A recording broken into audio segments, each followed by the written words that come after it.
Welcome to the Mutual Aid Report.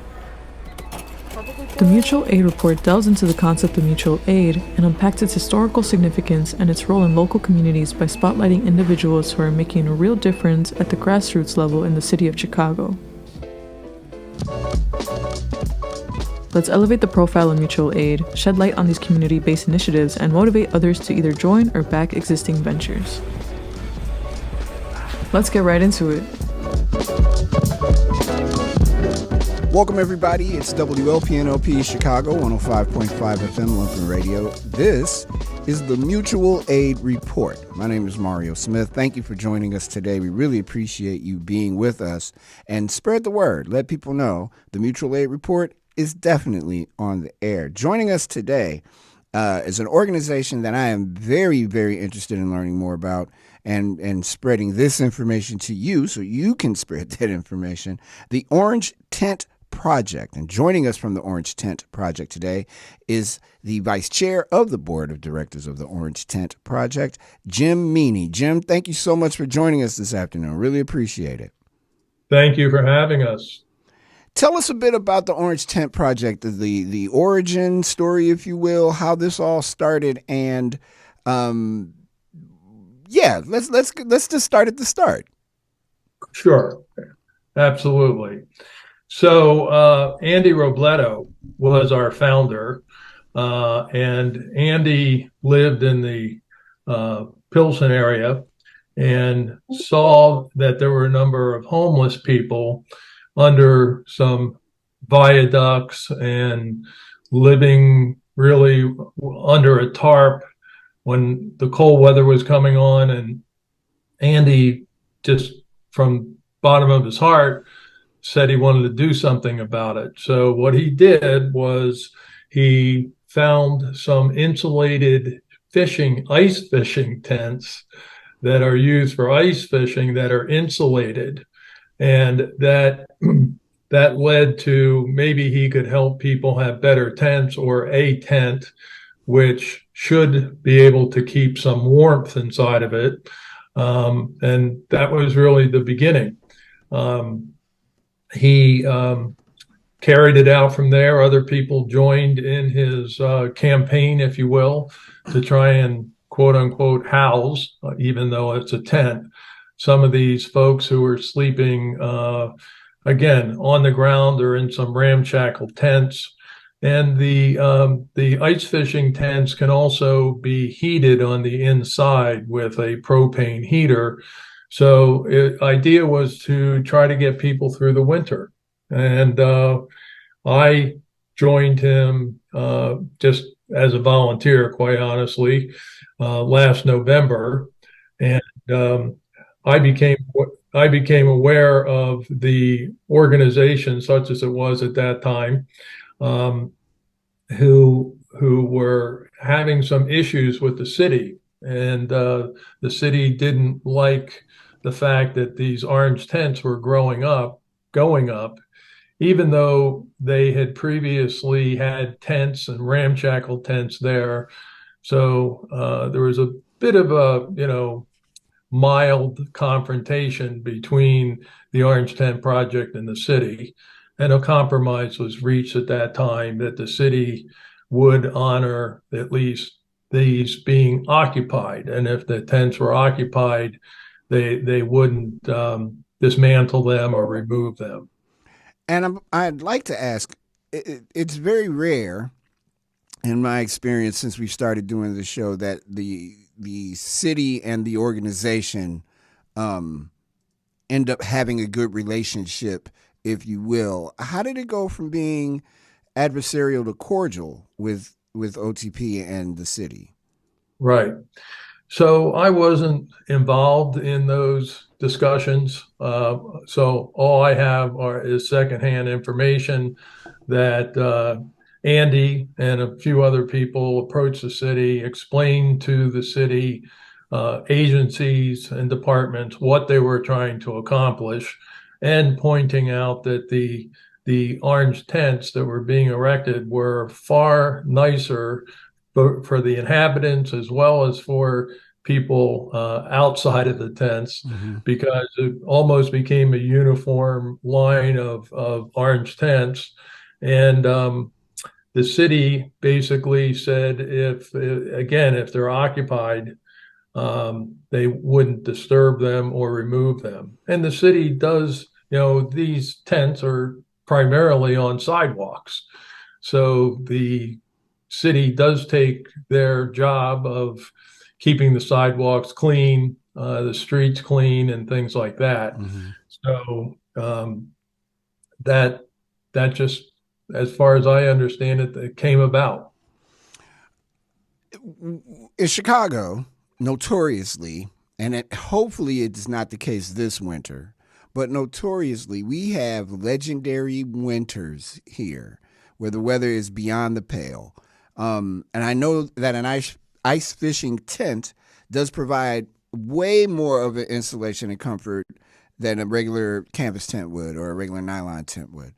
Right. But what, in terms of just to paint a picture for the folks who are listening, if we're saying it's two people in a tent, perhaps maybe one person in a tent, how low can the temperatures go before there's a bit of discomfort for the folks in those tents?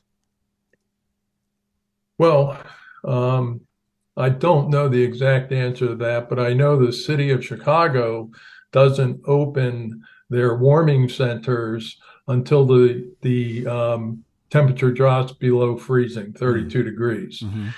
Um, Given that we had a number of very cold days and nights last winter, I would say that with the heaters, they could get the internal temperature of the tent up to about 50 or 60 degrees, Okay.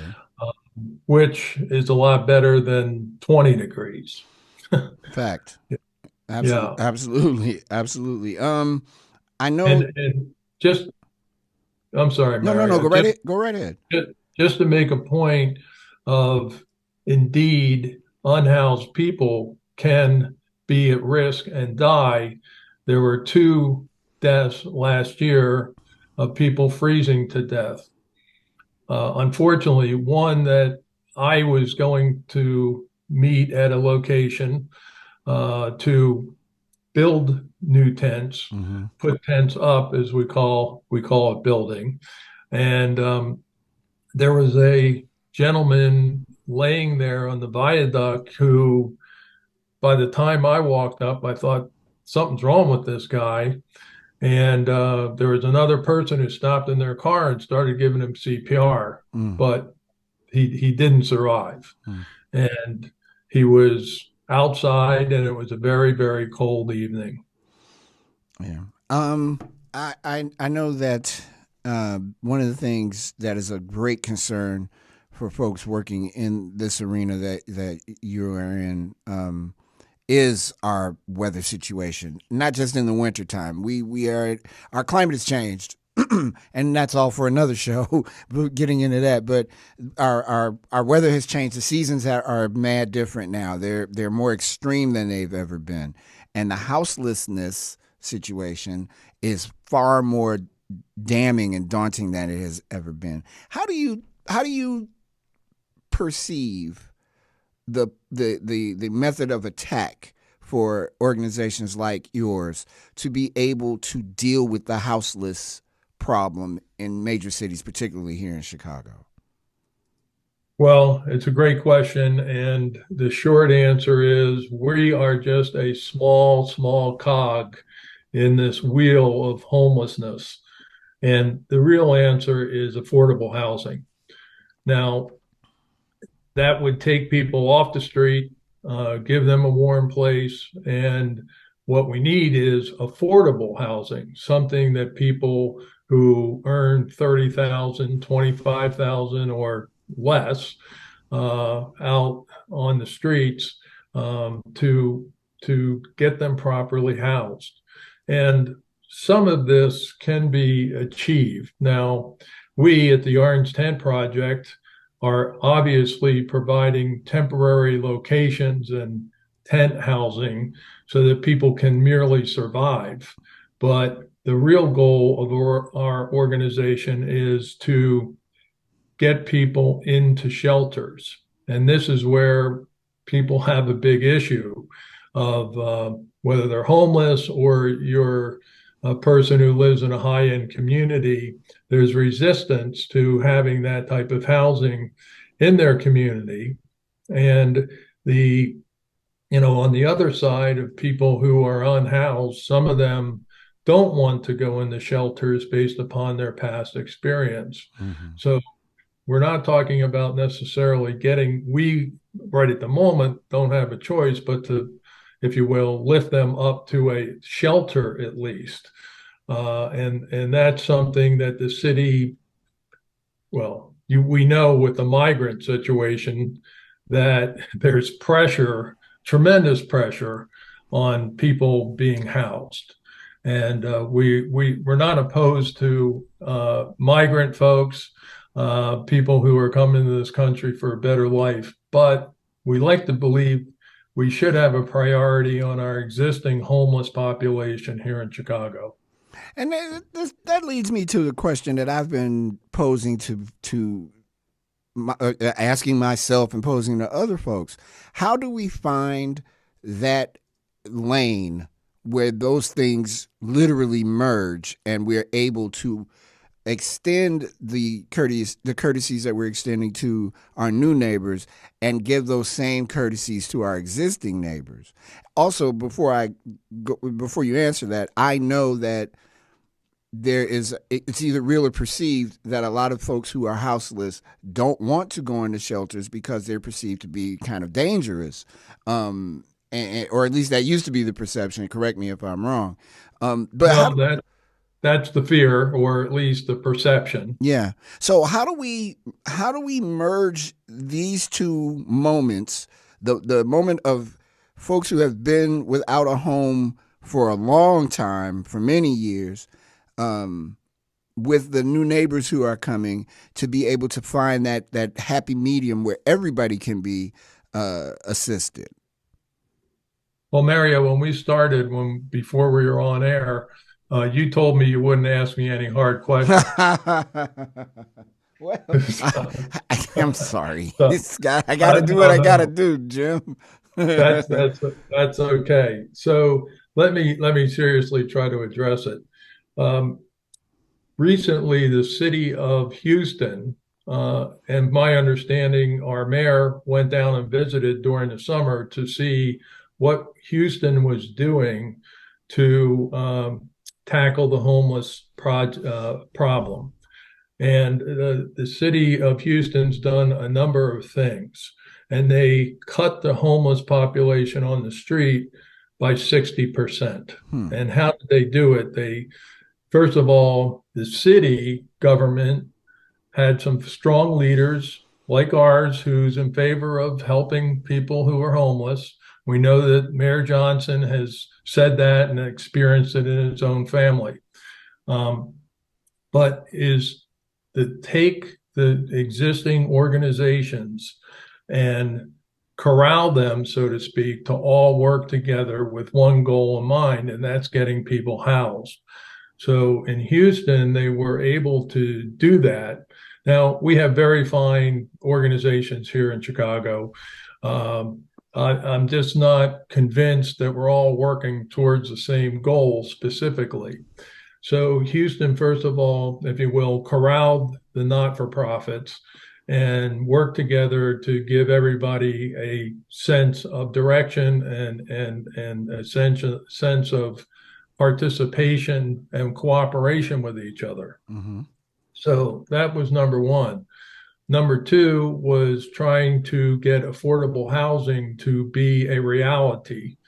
And the city and the not-for-profits in Houston have worked towards that and have actually housed people in apartments, and from what I understand, relatively new facilities. But Houston is a pretty wide open city in terms of regulation and so on and so forth. They don't quite have the density, or at least the issue that we have here in Chicago.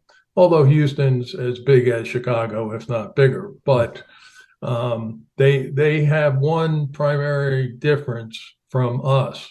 They don't get the cold weather. Right.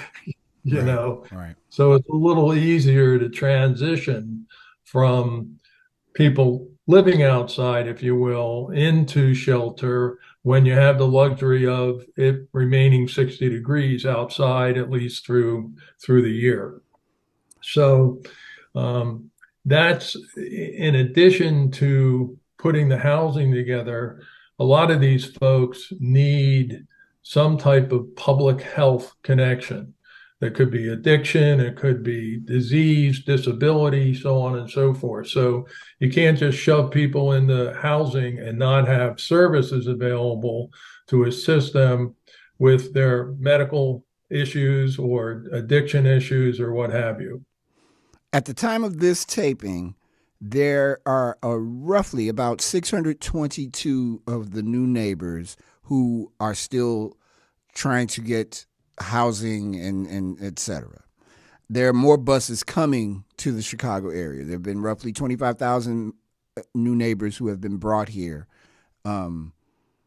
willingly or unwillingly, to the Chicago area. Where,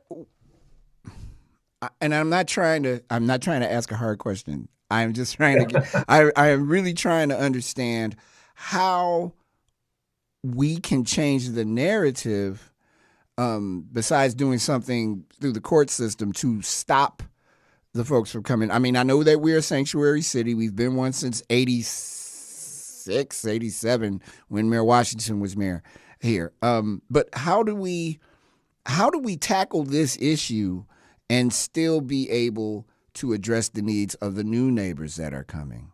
Well, it is a difficult question to answer, but let me give it a shot.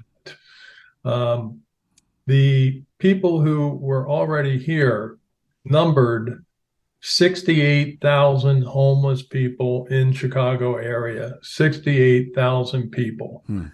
Now, again, we have some organizations that do a good job, and the city is not, in my opinion, doing a good job at this point to house those 68,000 people. And, for instance, the warming shelters that exist, that is a place you can go to get warm in the winter. Mm-hmm. There was an article just today in the Tribune about Chicago's warming shelters are not adequately caring for the unhoused during winter. And what it has to do with, when does a city open the warming shelters? How long can you stay there in the course of a day? Now, interestingly, they open at 9 and they close at 5. And then during the coldest period of the day, which is the night typically, there's no warming shelter access available. So for people who are living on the street or living in one of our tents, who could go during the course of the day to a warming shelter, when we get to the nighttime, those shelters are no longer available. So the article in today's Tribune was critical of how the city has handled that. And it's written by a person who's on I hadn't heard of them before, but that doesn't mean a lot, Chicago Street Medicine, and was a third-year medical student who wrote this article. And I'd commend it to anybody to read it. It doesn't make a lot of sense. Now, the city was going to do this Brighton Park encampment, if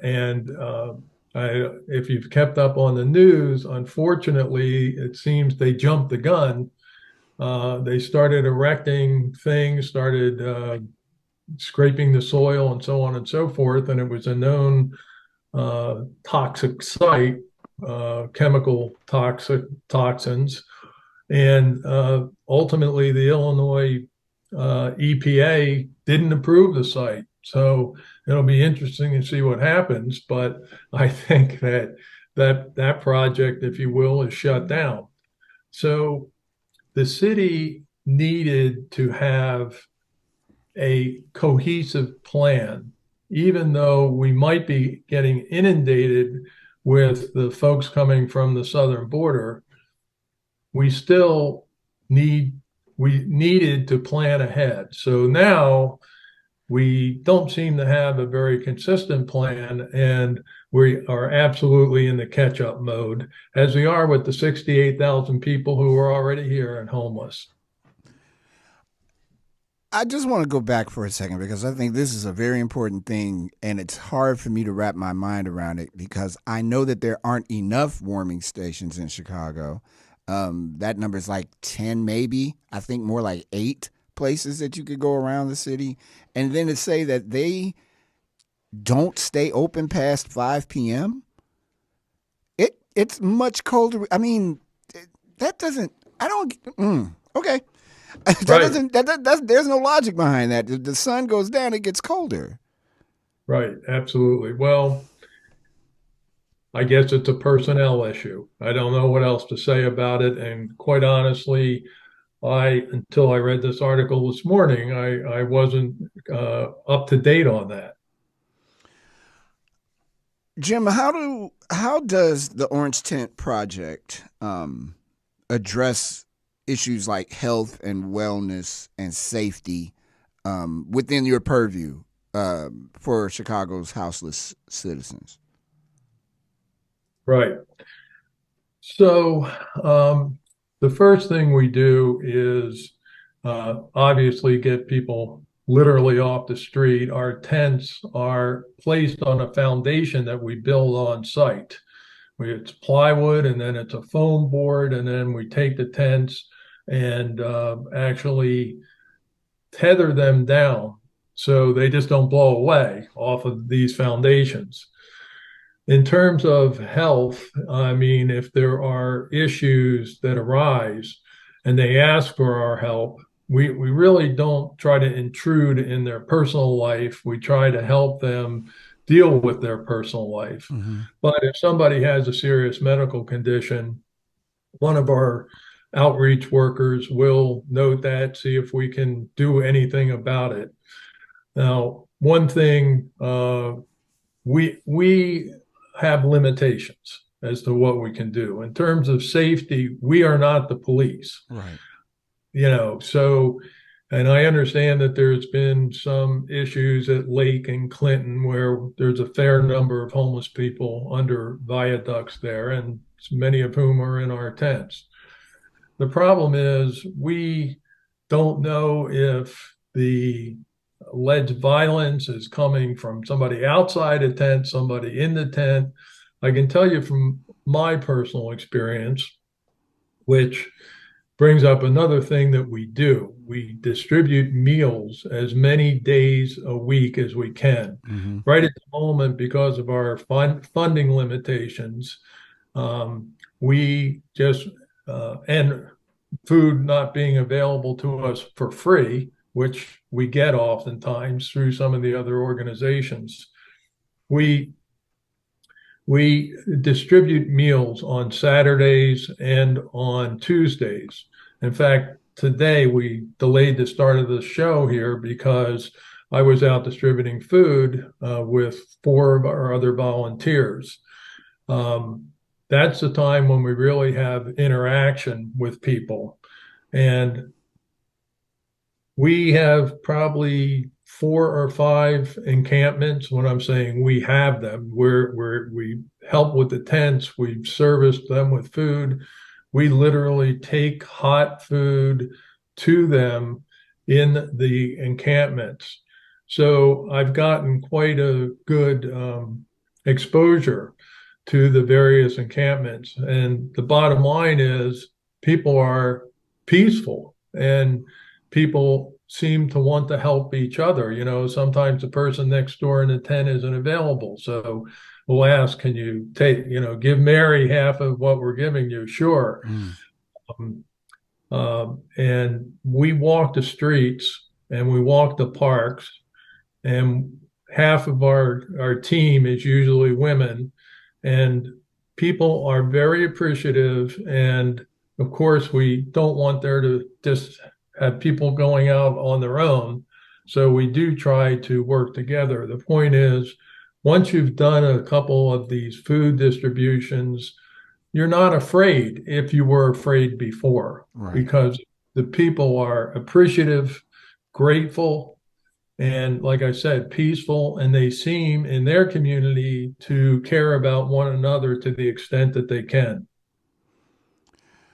Jim, when we look at, um, as we talked about a little bit earlier, about the merging of these two major issues that are affecting our city in ways that we probably can't really measure yet. New neighbors coming in, already documented homeless folks coming in. With that in mind, how many, if you can imagine, or if you can nail the number down, if you can't, that's fine. How many undocumented homeless people do you think there are here in Chicago? Honest answer, I have no idea. Hmm. You, you know, I just wonder if one that's something that the city could, if prompted, could make an attempt to update those numbers, because I imagine there's more than 68,000 homeless people in a city of almost what, 2 million people, something like that. right.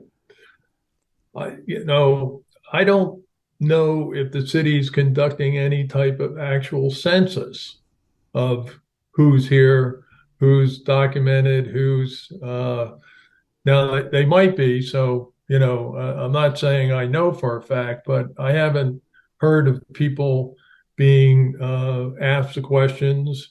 Are they seeking asylum? Are Hmm. they fleeing for economic reasons, or what's the issue? So I don't know if the city has endeavored to take a census. If they have, wonderful.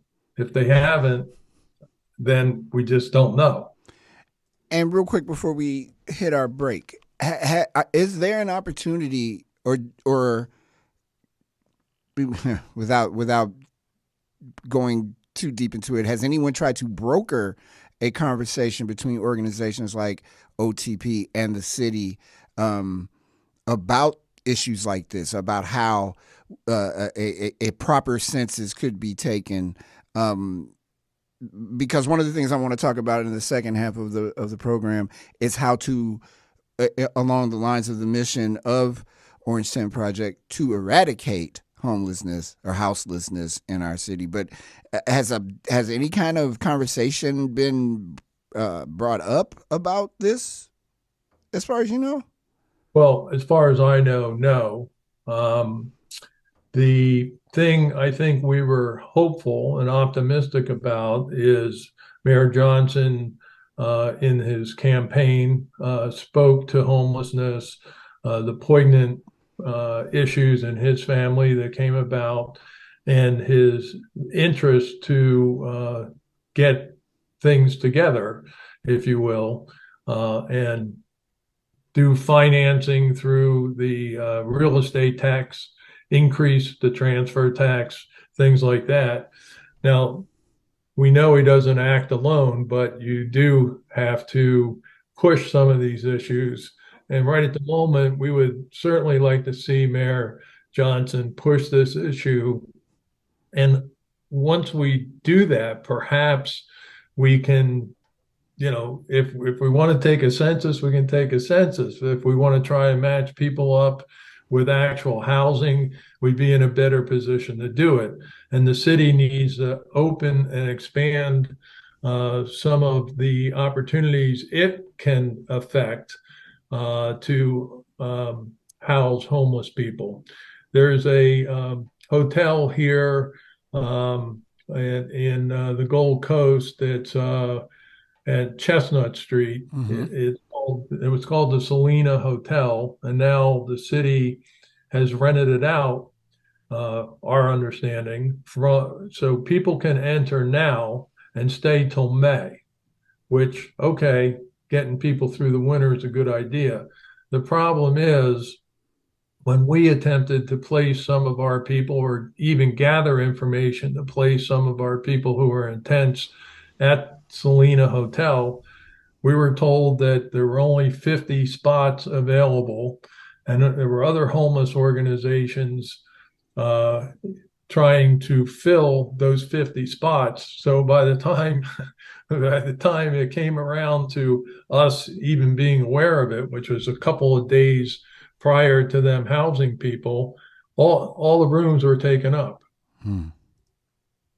Wow. So, we hope maybe even through this interview that the city realizes we need to have more housing, faster housing, and decent housing. So I would urge the city to do that. And I think if the city would take the lead, the not-for-profits as a group might have the opportunity to meet as a group with the mayor or the mayor's staff and talk about some of these issues. So, but no, I'm not aware of the city wanting to necessarily meet with us to discuss that particular issue. We're with Vice Chair of the Board of the Orange Tent Project, Jim Meaney. My name is Mario Smith. Thank you again for being with us today. We really appreciate it. We really, really appreciate it.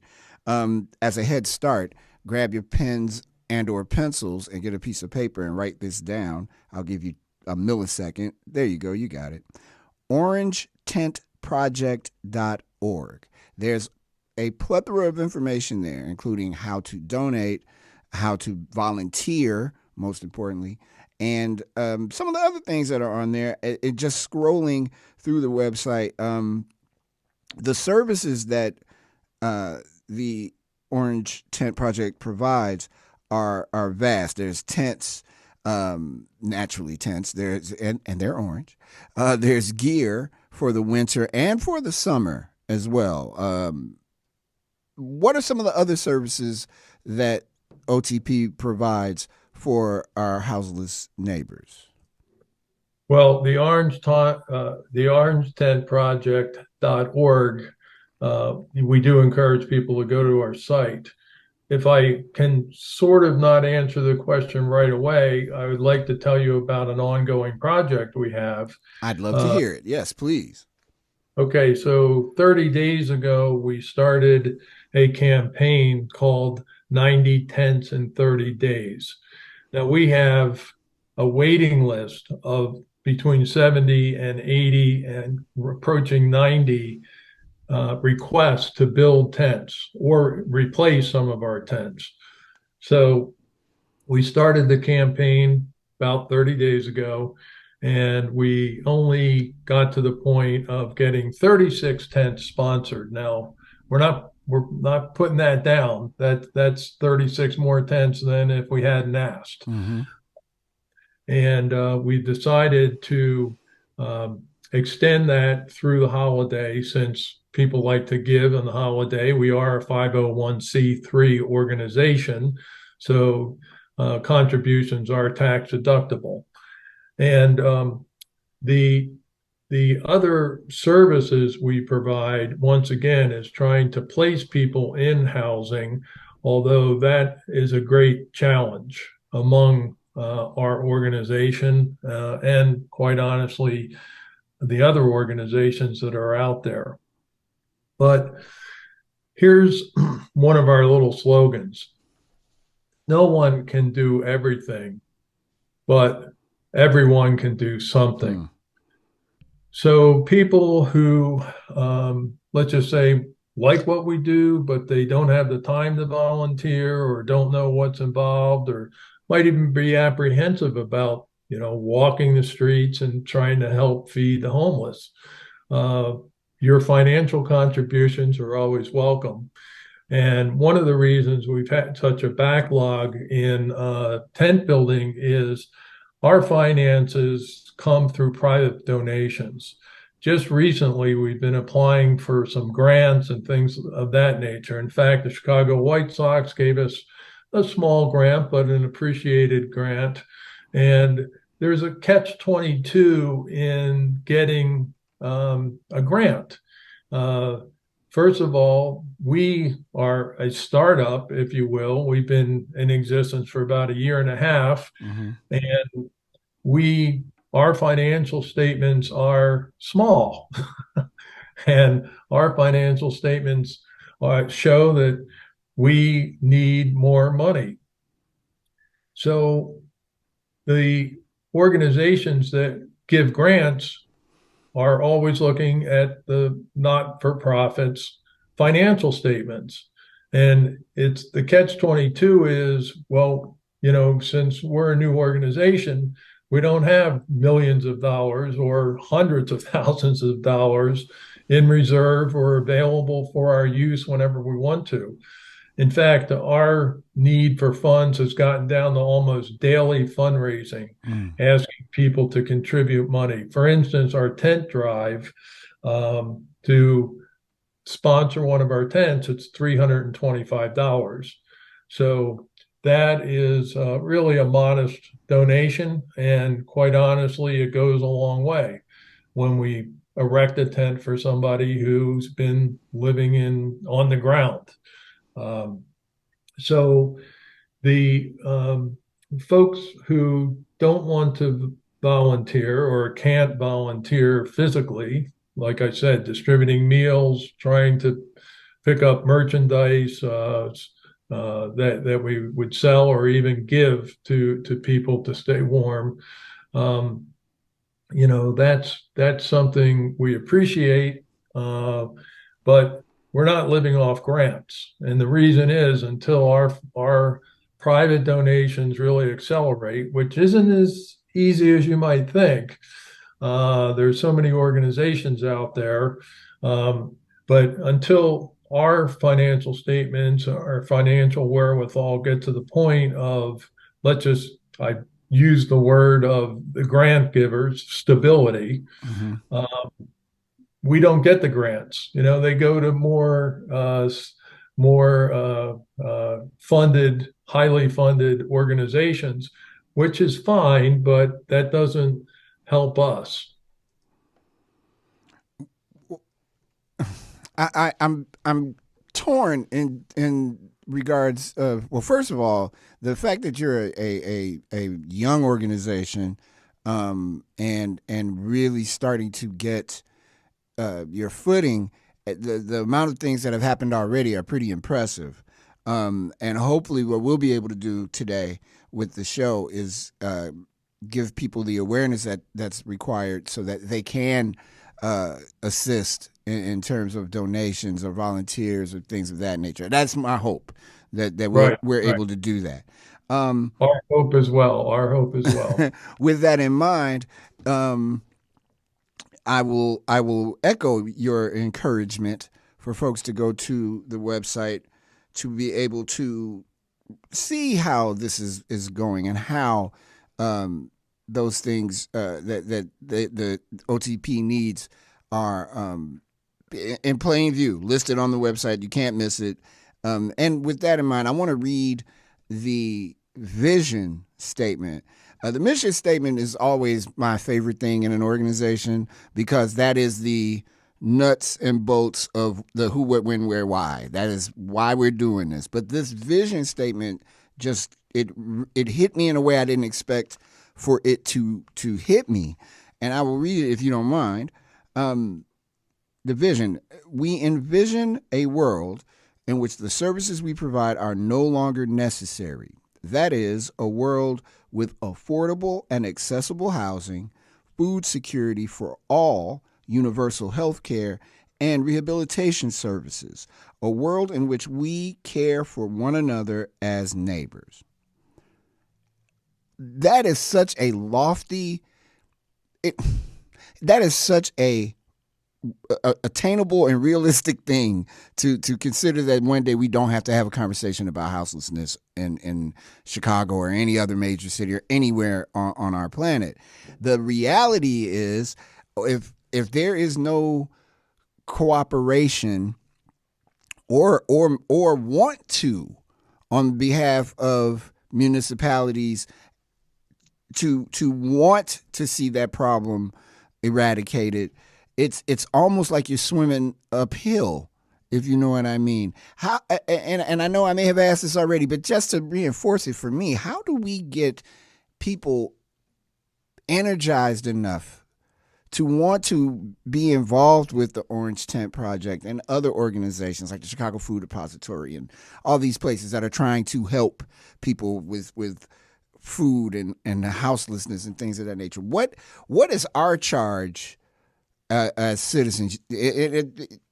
I don't know what that answer is. I'm not even expecting you to give me the answer. But if you could, what do you think that is? What does our charge look like? What does our call to arms look or sound like? Excuse me. Yes.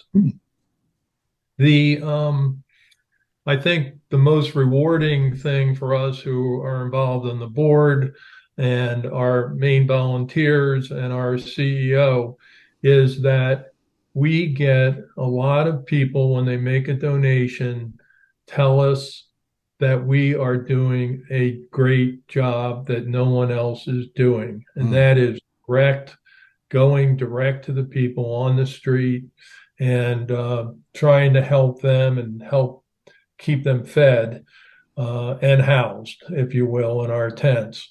And that is very rewarding to us. And those people, I think, are the inspiration that you're calling for, Mario. They inspire us. Our volunteers who give, like today, we're out there for 3 hours distributing meals. And those people who are dedicated volunteers who week in and week out volunteer their time to help us accomplish that mission that you just read. The other inspiration for me in particular, and I think for some of our other folks, is when you hand somebody a meal and they look up at you and they say, "Thank you. God bless you. You guys are doing a great job." I can't ask for better motivation than that. And 99% of our residents who we interact with, that's exactly how they feel. They feel gratitude, sincere gratitude towards the service that's being provided. And some of them say, "Hey, without you guys, I wouldn't be able to survive." So between the people who are capable of donating, who really understand what we're doing and appreciate it, and those that are living in the conditions that they are, it's motivating and inspiring to keep at it, if you will. Let's talk about some of the locations of these orange tents. Are they primarily on the south side, or are you guys in your infancy? Are you beginning to spread out around the city? Well, so far, since the beginning of our existence, if you will, we have erected 170 tents. Wow. Yeah, these are and distributed over 20,000 meals during that time frame as well.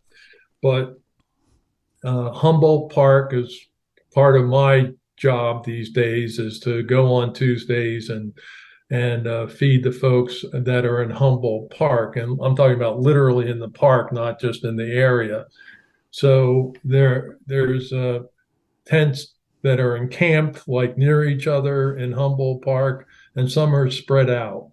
By going week in and week out, you get to know some of the guys and ladies for that matter. And there's a gentleman by the name of Israel who always comes out and greets us when we arrive on a Tuesday, tell us if anything new's happening in the community. And so Humboldt Park is one of the areas. Now, related to Humboldt Park is Holman and Division. There are people under a viaduct there that when we do our Humboldt Park route, we also go there. And then Chicago and Albany is another place under a viaduct. And then there are, so anyway, that covers the Humboldt Park area.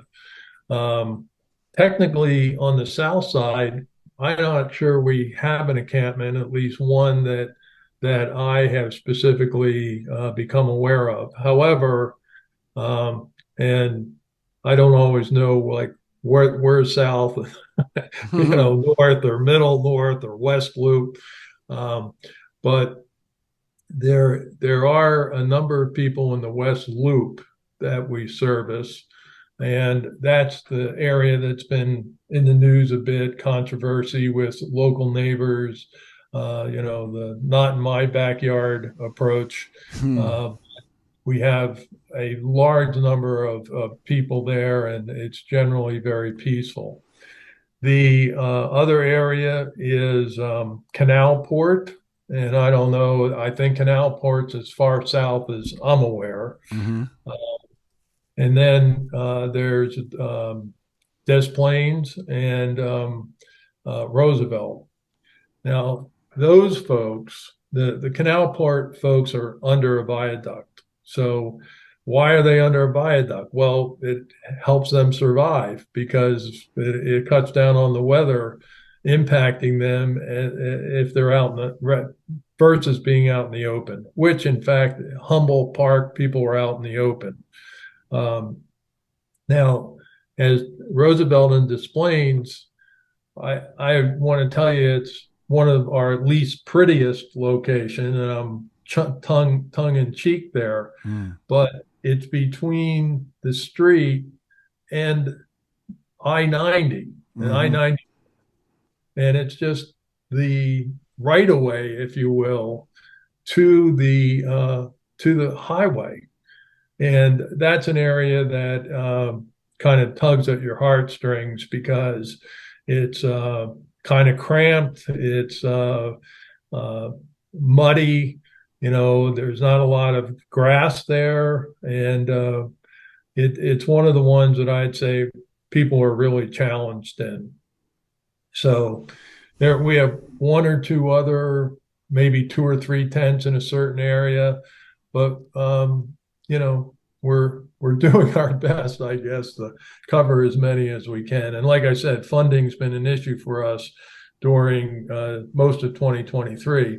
Although now we're playing a little catch up with our tent drive, and asking for more philanthropic contributions. So, besides the tent drive, what are the specific being the operative word for all of it, because you specifically need tents to be able to house these houseless folks.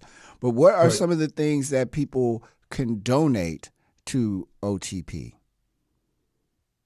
Well, it's part of the tent drive, but to answer your question, some people can't afford or don't want to purchase a tent at $325.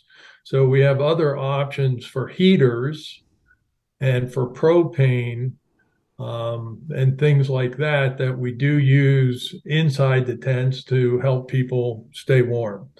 And then almost every weekend, our CEO, she has plant drives, she has merchandise drop-offs.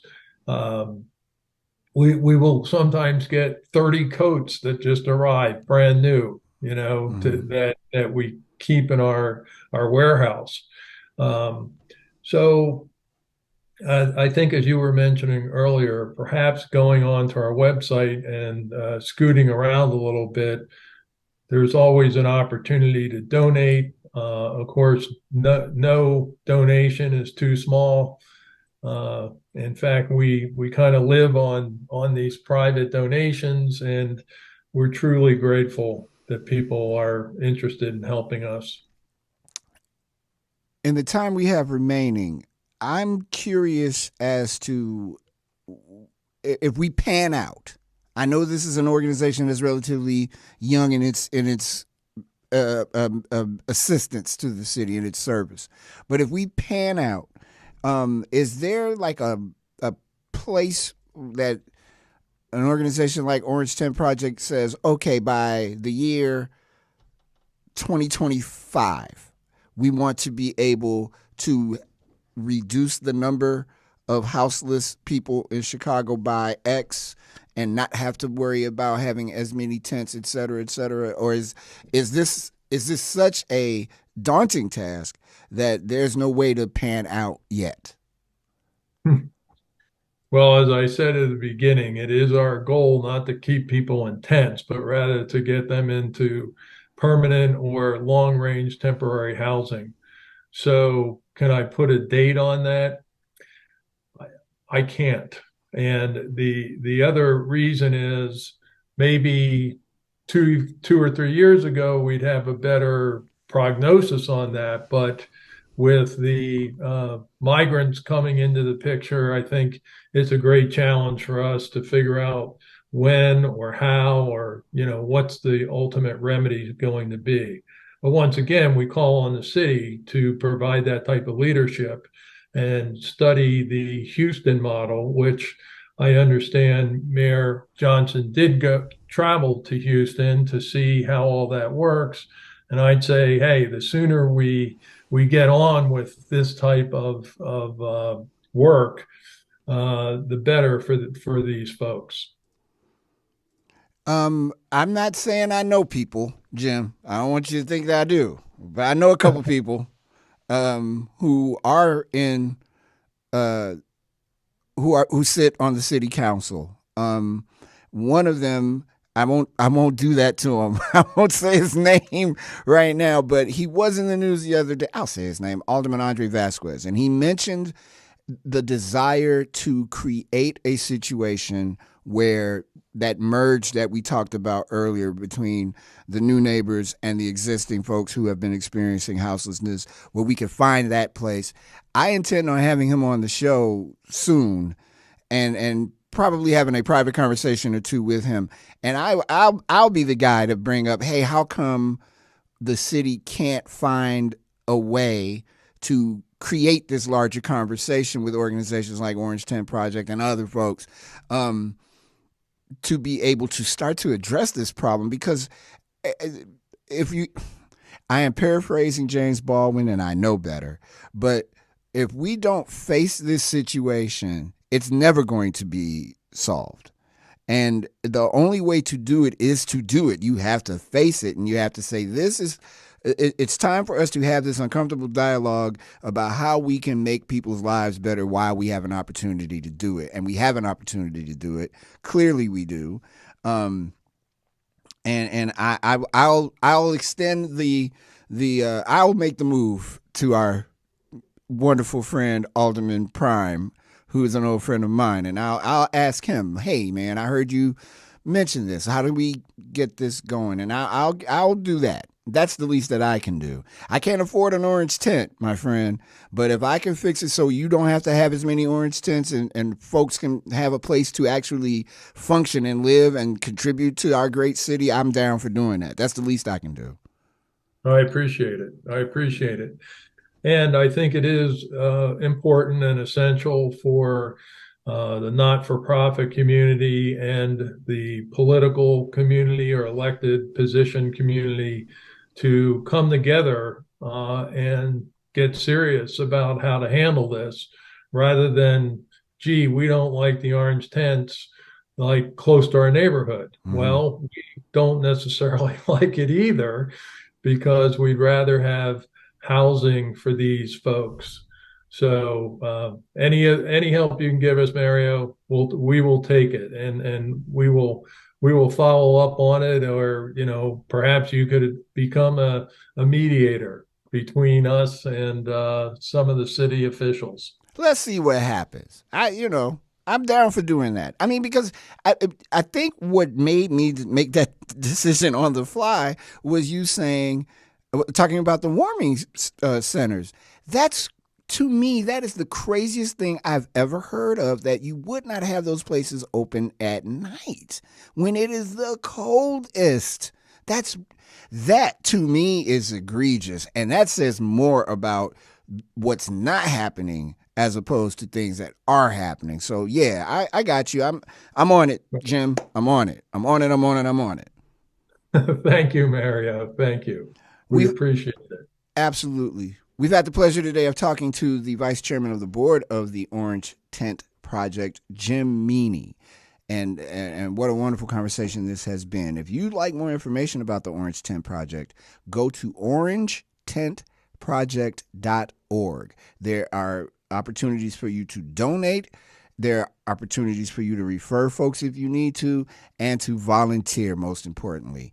And get on that, everybody, right away. orangetentproject.org.